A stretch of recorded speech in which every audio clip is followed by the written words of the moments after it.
Close your eyes, if you haven't already. Let your body settle into wherever you are right now. Listen, and let your mind wander through the landscapes we're about to explore together. Today, we're going to talk about you. Not the you that exists in the mirror, or the you that other people see, but the you that lives inside your skull. The you that is, at this very moment, listening to these words and transforming them into meaning. Your brain. 3 pounds of soft tissue, floating in darkness, interpreting electrical signals into the entire world you experience. Every color you've ever seen, every song you've ever heard, every person you've ever loved, all of it exists inside this extraordinary organ. And the most remarkable thing? It's constantly rewriting itself. Let's begin our journey. Imagine, for a moment, that you're sitting in a vast theater. The stage is enormous, stretching into darkness on all sides. There's a spotlight in the center, illuminating just a small circle. That circle is your conscious awareness, what you're thinking about right now, the words you're hearing, the feeling of your body against the surface beneath you. But beyond that spotlight, in the darkness, is something far more vast. The theater extends for miles in every direction. Things are happening out there, constantly. Plays within plays, conversations, calculations, memories replaying themselves. This is your brain, most of it working in the shadows, beyond the reach of your conscious mind. Neuroscientists have long wondered about this spotlight of consciousness. Where does it come from? How does the brain create the feeling of you? Recent discoveries have revealed something fascinating. Deep in your brain, in the brainstem, the ancient part of your brain that connects to your spine, there's a network of connections that researchers call the default ascending arousal network. It's almost like the electrical system that keeps the theater lights on. Without it, the theater goes dark. You lose consciousness. These connections are incredibly small, measured in submillimeters, threading through some of the oldest parts of your brain. They form pathways that sustain wakefulness, that keep you in the state you're in right now, aware, present, experiencing. And yet, for most of human history, we didn't know they existed. They were too small to see with conventional brain imaging. It took new technology, scanning at resolutions finer than a millimeter, to finally map them. Think about that for a moment. The very thing that allows you to experience existence, to know that you exist at all, happens in structures so tiny they're invisible to the naked eye, buried deep in one of the most protected parts of your body. But consciousness isn't just about being awake. It's about awareness, knowing what you're experiencing. And this happens in a completely different part of the brain, in the wrinkled outer layer called the cortex. The cortex is remarkable. If you could peel it off and lay it flat, it would cover about 2.5 square feet, roughly the size of a large pizza. It's folded and compressed into your skull, creating all those wrinkles and valleys you see in pictures of brains. And within this crumpled sheet of tissue, something extraordinary happens. Brain waves, rhythms of electrical activity, sweep across it constantly, like ripples on a pond. Some are slow, rolling like ocean swells. Others are fast, flickering like candlelight. And these waves talk to each other. Researchers have found that slower waves, called beta waves, carry something like instructions. They hold your goals, your intentions, the rules you're following. Right now, for instance, your beta waves might be carrying the intention to relax, to listen, to drift towards sleep. Faster waves, called gamma waves, carry the details, the sound of these words, the feeling of your breathing, the temperature of the air on your skin. And here's where it gets beautiful. During consciousness, these waves synchronize. The slow waves guide the fast ones. Your intentions shape what you pay attention to. It's like an orchestra, with different sections playing different parts, but all following the same conductor. When you lose consciousness, when you fall into deep sleep, or when anesthesia takes hold, this coordination breaks down. The waves still move, but they no longer talk to each other properly. They fall out of sync. And without that synchronization, the spotlight of consciousness flickers and fades. So consciousness isn't a thing. It's a process. It's your brain's ability to coordinate itself, to bring different types of information together in the right way, at the right time. You are not a place in your brain. You are a pattern of activity, a song your brain sings to itself. And every moment of your life, that song is slightly different. Let's talk about memories. Not the big, cinematic ones, your first day of school, a wedding, a moment of grief, but the small ones. The way you know how to unlock your phone. The route you take to a familiar place. The sound of a voice you recognize. These memories feel automatic, effortless. But behind each one is a marvel of biological engineering. Your brain contains roughly 86 billion neurons. If you could line them up end to end, they would stretch for hundreds of miles. Each neuron can connect to thousands of others, creating a network of connections so vast that the number of possible pathways exceeds the number of atoms in the observable universe. Every memory you have exists as a specific pattern of connections in this network. Not a place, but a pattern. When you remember something, your brain lights up the same pattern of neurons that fired when you first experienced it. The memory doesn't exist in a single neuron, or even in a small group of neurons. It exists in the relationship between them, in the way they activate together. There's a principle in neuroscience, often attributed to a researcher named Donald Hebb: neurons that fire together, wire together. When you experience something, let's say you're learning to play a new song on the piano, specific neurons activate in sequence. Your visual cortex processes the sheet music. Your motor cortex activates the muscles in your fingers. Your auditory cortex processes the sounds you're producing. All of this happens in a coordinated pattern. The first time you play the song, this pattern is weak. The connections between these neurons are tentative, requiring conscious effort to maintain. You have to think about every note, every finger movement.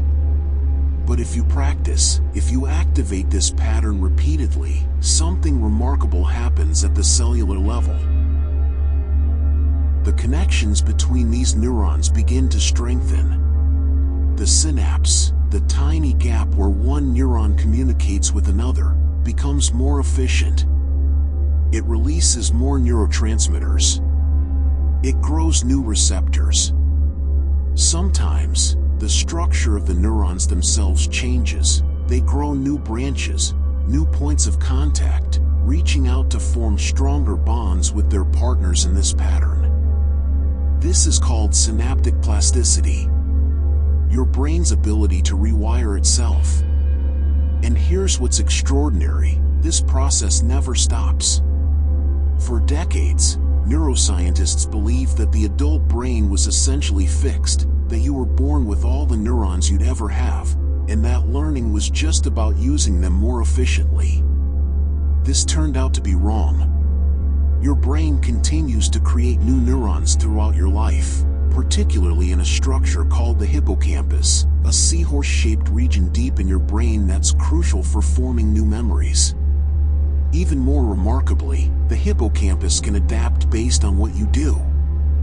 Studies have shown that London taxi drivers, who must memorize thousands of streets, actually have larger hippocampi than average. Their brains physically grew to accommodate their need to navigate. Every time you learn something, your brain changes. Not metaphorically. Literally. New connections form. Existing connections strengthen. The physical structure of your brain rewires itself to accommodate new information. You are, in the most literal sense, not the same person you were a moment ago. Let me tell you a story that illustrates this beautifully. It comes from research done in the 1960s by scientists David Hubel and Torsten Wiesel, who were studying how vision develops. They worked with kittens, specifically, kittens whose eyes were just beginning to open and perceive the world. In their experiment, they sewed shut one eye of a kitten during a critical period of development, then examined what happened in the brain. Common sense might suggest that the part of the brain responsible for processing information from the closed eye would simply remain dormant, waiting. But that's not what happened. Instead, the brain region that would normally process input from the closed eye began processing input from the open eye. The brain didn't want to waste space. It found a way to rewire itself, to redirect its resources to the information that was actually available. When they later opened the closed eye, it was functionally blind. The window of time for that eye to connect to the visual cortex had passed. The brain had already committed those resources elsewhere. This was shocking at the time. It revealed that the brain isn't just passively receiving information, it's actively organizing itself based on experience. And it revealed that there are critical periods when the brain is especially plastic, especially ready to form new connections. But here's the hopeful part: while some windows do close, the brain's ability to rewire itself never completely disappears. It just becomes more difficult, requiring more repetition, more focus, more time. Adults who lose their sight, for instance, often develop enhanced hearing and touch sensitivity. The brain regions that would normally process vision begin processing other types of sensory information instead. The brain adapts. Always adapts. This is why rehabilitation is possible after a stroke. When part of the brain is damaged, other regions can sometimes learn to take over its functions. It's not perfect, the brain isn't infinitely flexible, but it's far more adaptable than anyone imagined. Your brain is not a computer with fixed hardware. It's more like a garden, constantly growing, pruning, rearranging itself based on what it experiences and what it practices. And sleep is when much of this rewiring happens. When you sleep, your brain replays the patterns of the day, strengthening the connections that matter, pruning away the ones that don't. It consolidates memories, moving them from temporary storage into long-term networks. In sleep, your brain is anything but dormant. It's working, building the architecture of who you'll be when you wake up. Let's descend deeper. Down past consciousness, past memory, into the regions of your brain you'll never be directly aware of, but which shape every moment of your existence. Start with your breathing. Right now, you're breathing. You don't have to think about it, it happens automatically, a rhythm maintained by ancient structures in your brainstem. About 12 to 20 breaths per minute, on average, though yours might be slowing down as you relax. Your brain monitors the carbon dioxide levels in your blood. When they rise, it sends signals to your diaphragm and intercostal muscles, telling them to contract. Air flows in. Then, automatically, they relax, and air flows out. Over and over, without any conscious input from you. Unless you decide to think about it, in which case you can override this automatic process. You can hold your breath. You can breathe faster or slower. This is one of the few bodily functions where consciousness can directly intervene in what's normally automatic. But even here, there are limits. Try to hold your breath until you pass out, and the automatic system will take over again. your consciousness isn't ultimately in charge. It's a guest in a much older system. This is true for so much of what your brain does. The vast majority of your brain's activity never reaches consciousness at all. Consider your visual system. Right now, if your eyes are closed, you might think your visual cortex, the part of your brain that processes vision, is dormant. But it's not. It's generating spontaneous activity, creating patterns of activation that don't correspond to any external input. Some researchers believe this is where dreams come from, or at least part of where they come from, spontaneous activation in sensory areas, interpreted by your consciousness as perception. But even when your eyes are open, your visual experience is not what you think it is. Your eyes don't work like cameras, passively recording whatever they're pointed at. They're constantly moving, tiny movements called saccades, several times per second. And during these movements, you're essentially blind. Your brain suppresses visual information to avoid the blur. But you never notice this. Your brain fills in the gaps, creating a seamless experience of continuous vision. It's constructing your visual reality moment by moment, making predictions about what should be there based on memory and context. There's a famous example of this called the blind spot. Each of your eyes has a small region where the optic nerve exits the retina, and in this region, there are no photoreceptors. You're literally blind there. And yet, you never notice a gap in your vision. Your brain fills it in, painting over the missing information with what it predicts should be there based on the surrounding context. Your brain is not showing you reality. It's constructing a model of reality, a simulation based on sensory input, memory, and prediction. And most of the time, this simulation is accurate enough that you don't notice the difference. But sometimes, the simulation breaks down. Consider phantom limbs, the phenomenon where people who have lost an arm or leg still feel sensations from it, sometimes even pain. The limb is gone, but the brain's model of the body still includes it.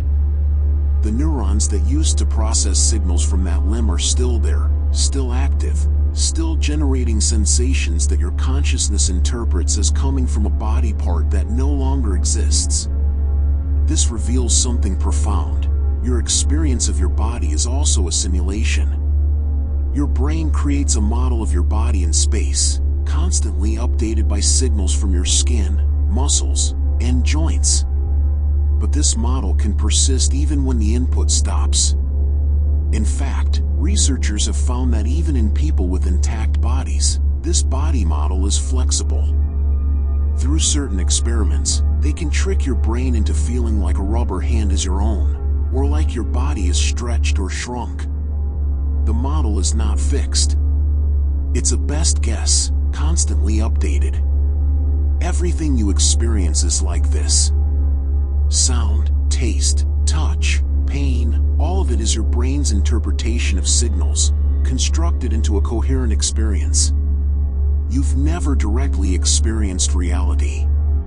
You've only ever experienced your brain's simulation of it. And yet, somehow, this simulation is usually reliable. Usually, the cup is where you see it, the sound comes from the direction you perceive, the pain indicates actual damage. The simulation is good enough that we can navigate the world, build civilizations, love each other, create art. Think about language for a moment. The words you're hearing right now are just patterns of air pressure, vibrations hitting your eardrums. Your brain transforms these vibrations into electrical signals, processes them through multiple stages: auditory cortex, language processing areas, areas involved in meaning and emotion, and somehow, at the end of this chain of purely physical events, you experience understanding. You know what the words mean. You might feel something in response to them. How does meaning arise from matter? How does electrical activity in neurons become the subjective experience of understanding? This is what philosophers call the hard problem of consciousness. We can map the neural correlates of consciousness, the patterns of brain activity associated with conscious experience. We can predict with increasing accuracy what someone is experiencing based on their brain activity. But we still don't know why this activity feels like something. Why isn't your brain just processing information in the dark, without any subjective experience attached? Why is there something it feels like to be you? No one knows. This might be the deepest mystery in all of science. Some researchers believe consciousness emerges from the integration of information, that when the brain processes information in certain complex, interconnected ways, subjective experience arises as a kind of byproduct. The more integrated and complex the information processing, the richer the conscious experience. Others believe consciousness is more fundamental, that it's a basic feature of certain types of physical systems, not something that emerges but something that's there at the lowest levels. Still others think we're asking the wrong questions entirely, that consciousness is not a thing to be explained but a perspective, a way of organizing information about certain types of systems from the inside. These debates can seem abstract, far removed from everyday life. But they touch on something immediate, the mystery of your own existence. The fact that you are here, experiencing this moment, aware of being aware. Your brain is an organ, 3 pounds of tissue following the laws of chemistry and physics. And yet, somehow, it generates a world. It generates you. Let's talk about rhythm. Your brain is never still. Even in deep sleep, even in unconsciousness, electrical activity sweeps through it in waves. These aren't metaphorical waves, they're actual oscillations, measurable with electrodes, rhythmic patterns of neurons firing in synchrony. Different brain rhythms serve different functions. Delta waves, the slowest, dominate during deep sleep. Theta waves are associated with drowsiness and meditation. Alpha waves appear during relaxed wakefulness. Beta waves dominate during active thinking.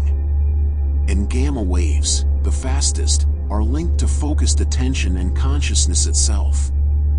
But these waves don't exist in isolation. They interact, modulate each other, create complex patterns.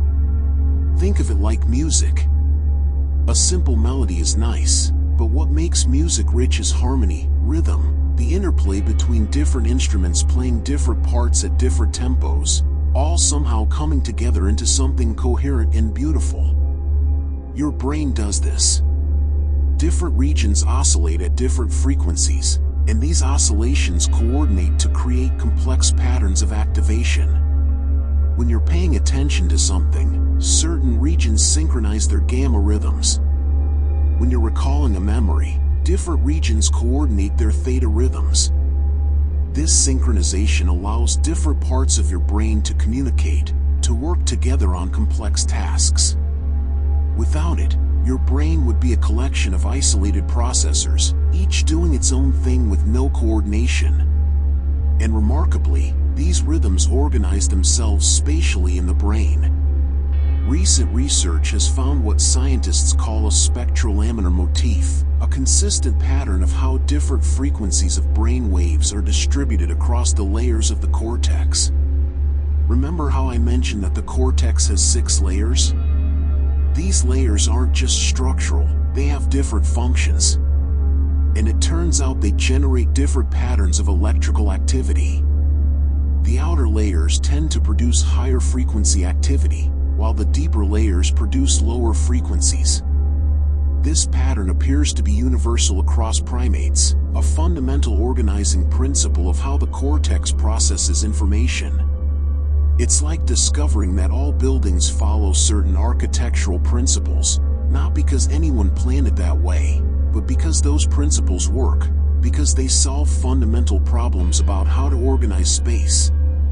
Your brain's rhythms solve fundamental problems about how to organize information processing across billions of neurons.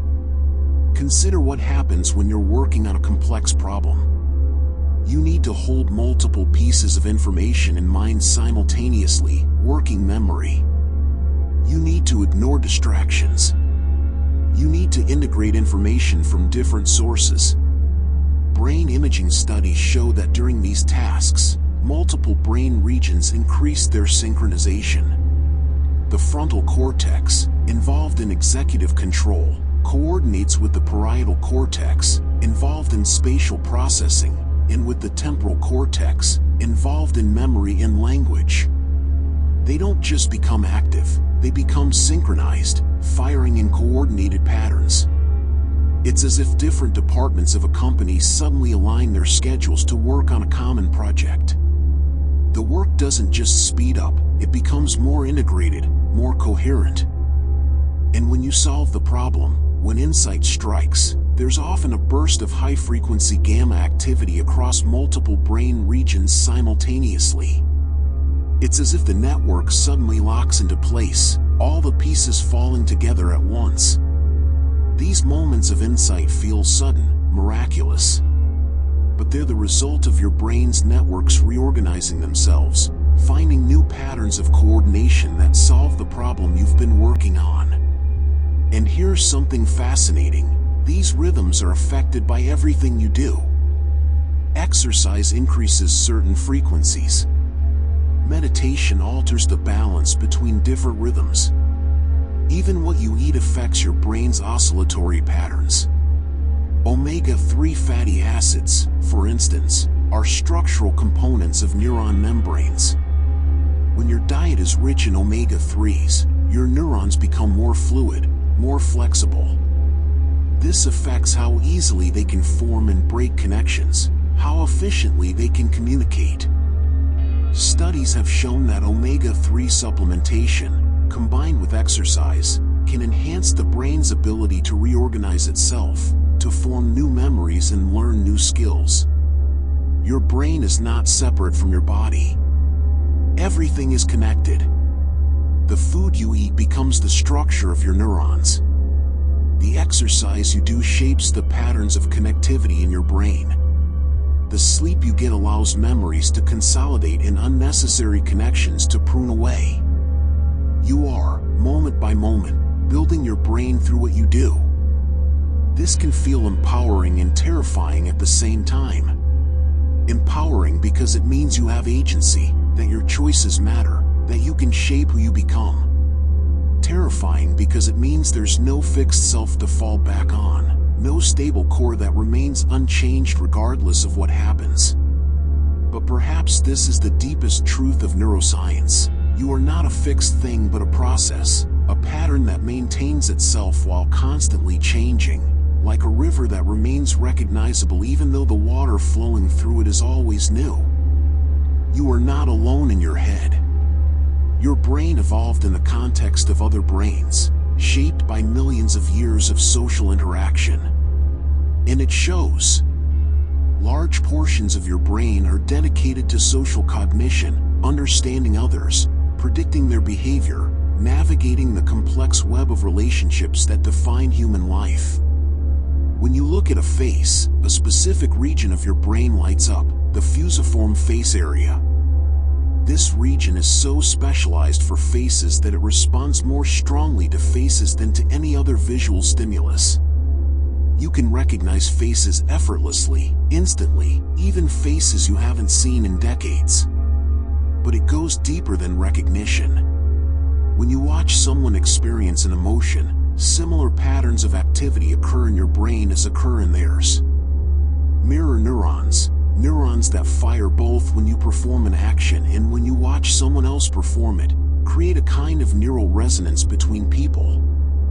This is the biological basis of empathy.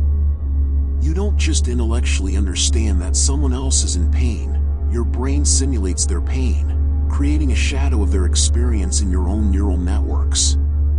This happens automatically, below the level of consciousness.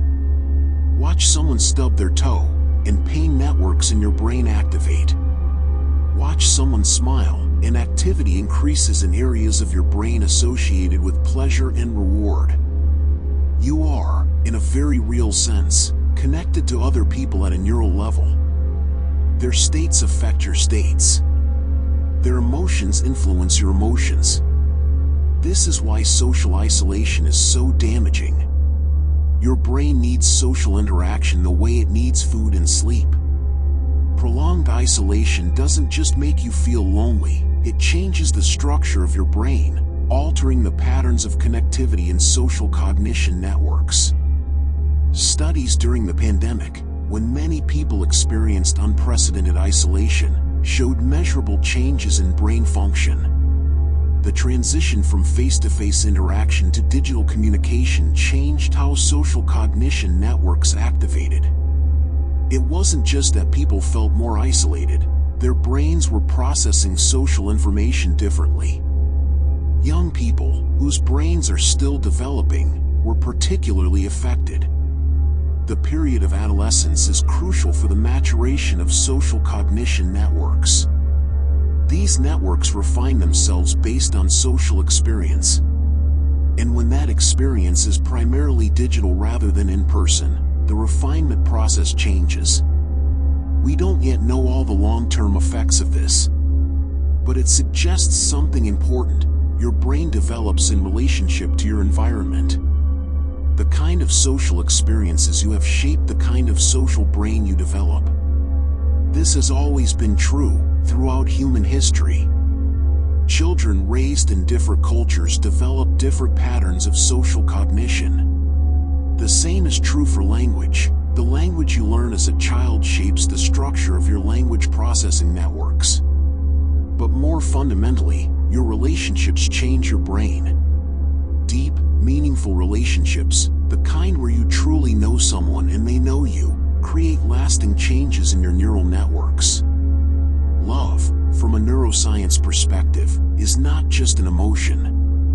It's a reconfiguration of your brain's reward systems, attachment systems, and social cognition networks. When you fall in love, your brain releases cascades of neurochemicals, dopamine, oxytocin, vasopressin, that strengthen the neural pathways associated with the person you love. Over time, that person becomes integrated into your sense of self. Neuroimaging studies show that thinking about a long-term romantic partner activates some of the same brain regions that are activated when you think about yourself. The boundary between self and other becomes blurred at a neural level. This is why loss is so painful. You're not just losing a person, you're losing part of the network structure that defined who you were. Your brain has to reorganize itself around the absence, pruning away connections that no longer serve a purpose, rebuilding a sense of self that doesn't include them. Grief is neuroplasticity. It's your brain rewiring itself to accommodate a new reality. But relationships don't just change individual brains. They synchronize them. Recent research has shown that when people interact, having a conversation, playing music together, even just sitting in the same room, their brain activity begins to align. Their neural oscillations synchronize, creating patterns of shared activity. It's as if their brains are resonating with each other, like tuning forks vibrating at the same frequency. This synchronization predicts how well people understand each other, how much they'll enjoy the interaction, how connected they'll feel. In some sense, communication is the process of creating temporary synchronization between brains, aligning your internal states with someone else's. Language is the tool we use to achieve this. But it works because underneath language, there's this capacity for neural resonance, for your brain to model and predict what's happening in someone else's brain. When you understand what I'm saying right now, it's not just that you're decoding symbols. Your brain is constructing a simulation of my intended meaning, using your own neural networks to model the thoughts I'm trying to express. Understanding is resonance. Connection is synchronization. And this happens not just with individuals but with groups. When people share cultural experiences, stories, rituals, music, they're creating shared patterns of neural organization. The same stories activating similar networks in different brains, creating a kind of collective neural architecture. This is why culture persists, why it matters. It's not just abstract ideas, it's shared patterns of brain activity, synchronized across thousands or millions of people. You are not just an individual brain. You're a node in a network of brains, shaped by and shaping others, your neural patterns resonating with the patterns of everyone you interact with. In the deepest sense, consciousness might not be something that exists in individual brains at all. It might be something that emerges in the space between brains, in the synchronized activity of social networks. You are not alone in your head. You have never been alone in your head. As we near the end of our journey, let's talk about what we don't know. Because for all that neuroscience has discovered, the territory of the unknown is still vast. We don't know how memories are stored at the molecular level, how specific patterns of activity translate into lasting changes in synaptic strength. We're getting close. We know many of the molecules involved, the signaling cascades, the structural changes. But the complete picture remains elusive. We don't know how the brain integrates information from different senses into a unified experience. Why does the sight of someone speaking synchronize so perfectly with the sound of their voice? How does your brain know they're coming from the same source? We don't know what happens in dreams.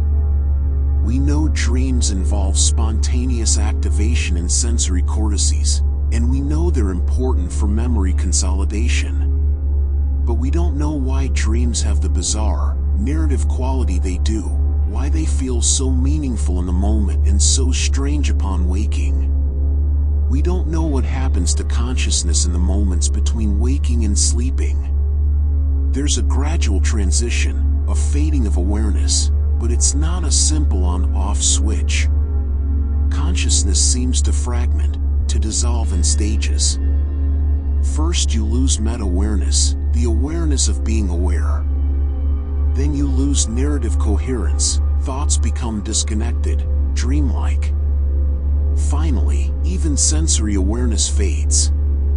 But we can't study this transition from the inside, because the act of paying attention to it pulls you back toward wakefulness. It's like trying to observe the exact moment of falling asleep. The observation prevents the phenomenon. We don't know if consciousness exists on a spectrum or if it's binary, either present or absent. We don't know if animals experience qualia, the subjective quality of experience, or if they process information without subjective awareness. We don't know if artificial intelligence could ever be conscious. Current AI systems can process information in complex ways, can learn and adapt, can even produce creative outputs. But do they experience anything? Is there something it's like to be a language model, or is there nothing but information processing in the dark? These questions might seem abstract, but they touch on the core of what you are. If consciousness can exist in systems other than biological brains, then it's a pattern, something that can be instantiated in different substrates. If consciousness requires specific biological features, then it's tied to the particular chemistry and structure of neurons. We don't know. And perhaps we can't know, because consciousness might be fundamentally private, accessible only to the system experiencing it. But here's what we do know: your brain is capable of extraordinary things. It can imagine futures that don't exist, create art, prove mathematical theorems, fall in love, contemplate its own existence. It can learn and adapt throughout your entire life. It can recover from injury, reorganize after damage, find new ways to accomplish tasks when old ways fail. It creates your entire experienced reality, moment by moment, painting a world from electrical signals. It connects you to other people, allowing you to share experiences, understand each other, build societies. And it does all of this while following the laws of chemistry and physics. Just neurons and synapses, following rules, creating something that transcends the sum of its parts. You are the universe experiencing itself. Your brain is matter organized in such a way that it can contemplate matter, energy structured so that it can understand energy, atoms arranged so they can wonder about atoms. There's a poetry to this that's often lost in the technical details of neuroscience. But it's there, in the fundamental fact of your existence. You are a pattern of activity in a network of incredible complexity, maintaining itself through constant change, creating the illusion of a stable self while nothing about you remains the same from one moment to the next. And somehow, this pattern has created the experience of listening to these words, of thinking these thoughts, of existing in this particular moment. This moment, which is already passing, already becoming memory, already rewiring your brain in ways too subtle to perceive. The person you are right now, thinking these thoughts, will never exist again. Not exactly. By the time you wake up, you'll be someone slightly different, shaped by sleep, by dreams, by the neural activity that consolidates and reorganizes memory through the night. And this is true of every moment of your life. You are constantly becoming, never arriving, always in transition. The brain doesn't distinguish between becoming and being. It just processes, adapts, learns, reorganizes. And from this endless process of change emerges the feeling of continuity, of being the same person you were yesterday, even though almost nothing about you is literally the same. Your atoms have been replaced. Your cells have been renewed. Your neural connections have reorganized. Even your memories have been reconstructed, slightly altered each time you recall them. What persists is a pattern that includes memories, habits, preferences, ways of thinking and feeling. But it's a pattern in motion, a wave more than a particle, a process more than a thing. Understanding this can be disorienting. Where is the solid ground, if everything is constantly changing? But it can also be liberating. If you're not fixed, if your brain is plastic throughout life, then you're not stuck with who you are right now. You can learn, grow, change. Not easily. Neuroplasticity requires effort, repetition, time. But it's possible. The brain you have tomorrow is being built by what you do today. The connections you strengthen through attention and practice will become the pathways your thoughts follow most easily. The experiences you have will shape the neural networks that define your perceptions, your emotions, your sense of self. You are always under construction. Never finished. Always capable of change. And tonight, as you sleep, your brain will continue its work. It will replay the experiences of the day, strengthening some connections, pruning others. It will integrate new information into existing networks. It will prepare you for tomorrow, building the neural architecture you'll wake up with. This is happening right now. In the darkness behind your closed eyes. In the soft tissue floating in your skull. Billions of neurons, firing in coordinated patterns, rewiring themselves based on what you experienced today. It's happening without your awareness, without your conscious control. And yet, it's the most intimate process imaginable, the process by which you become yourself. So let go. Let your brain do its work.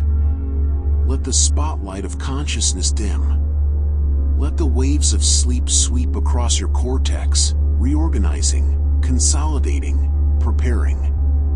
Trust the process. Trust your brain's ancient wisdom, its ability to maintain itself while constantly changing. You are safe. You are held by the same physical laws that hold the stars, the same patterns that organize all of nature.